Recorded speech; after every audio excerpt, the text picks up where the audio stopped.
Wala namang problema kung gusto nyo magpalit ng fuel. Like for example, naka-unleaded ka ngayon, going to premium, or naka-premium ka ngayon, going to unleaded.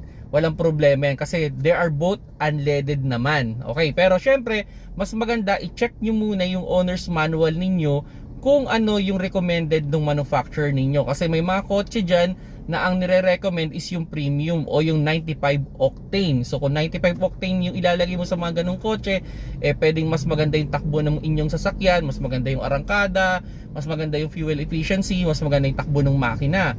Pero kung wala naman, okay, nasa sa inyo na lang kung ano yung mas preferred ninyo. Yung sa tingin ninyong mas matipid sa gas yung inyong sasakyan, mas maganda yung arangkada, or mas maganda yung takbo ng makina.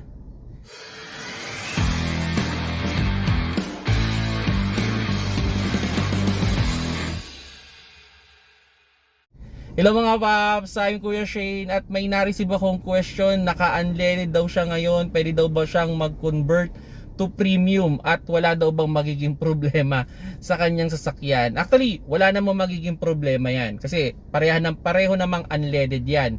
Normally, yung tinatawag natin na unleaded is yung 91 octane, then yung premium, ito yung 95 octane. Actually, pag pinag-mix out mo yan, magko-combine naman yan. They are both unleaded naman kasi. Actually, magkukulay orange nga yan pag minix out mo yan. So, walang problema doon kung gusto nyong magbago-bago. Ako, personally lang, kung more on city driving yung sasakyan ko, I prefer the unleaded or the 91 octane. Kasi sayang nga naman yung pisong matitipid ko kada litro, no? Na hindi ko naman kailangan ng extra power, hindi ko naman kailangan ng matulin yung sasakyan ko.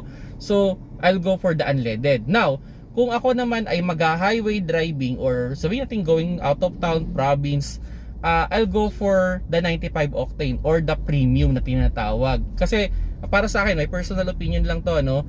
May nakukuha kasi akong extra power sa paggagas ng 95 octane. Kumbaga, mas maganda yung arangkada ng sasakyan, mas maliksi yung sasakyan pag nilalagay ko sa mga sasakyan ko yung 95 octane. Pero ito scenario lang kasi kung kahit maglagay kayo ng 95 octane o premium, kung hindi niyo naman babaguhin yung driving habit ninyo, actually hindi niyo mapi-feel yung difference talaga. Kung sakali man na halimbawa naka-unleaded kayo tapos magta-try kayo ng premium, hindi nyo siya mapipil kung hindi nyo babaguhin. Talagang medyo babaguhin ninyo para mapil ninyo yung extra power talaga nung 95 octane. Again, this is my personal opinion lang So dun sa pwede bang magpalit-palit, walang problema yan. Okay? Pero syempre, yun nga, kung ano yung recommended ng inyong owner's manual, yun yung susundin nyo talaga. Okay? Kung sinabi doon na 95 octane yung dapat na igas, yun yung mas igas mo sa kanya kasi dun siya mas magandang tumakbo or kumbaga dun naka-tune yung makina niya, unlike nung kung babago-baguhin mo yun, pwedeng hindi mo makuha yung mas magandang arangkada, mas magandang fuel efficiency. So check your owner's manual muna. Pero kung wala naman, nakalagay lang is unleaded, it's really up to you. Kung sa tingin niyo mas maganda yung takbo sa 95 octane, stay on 95.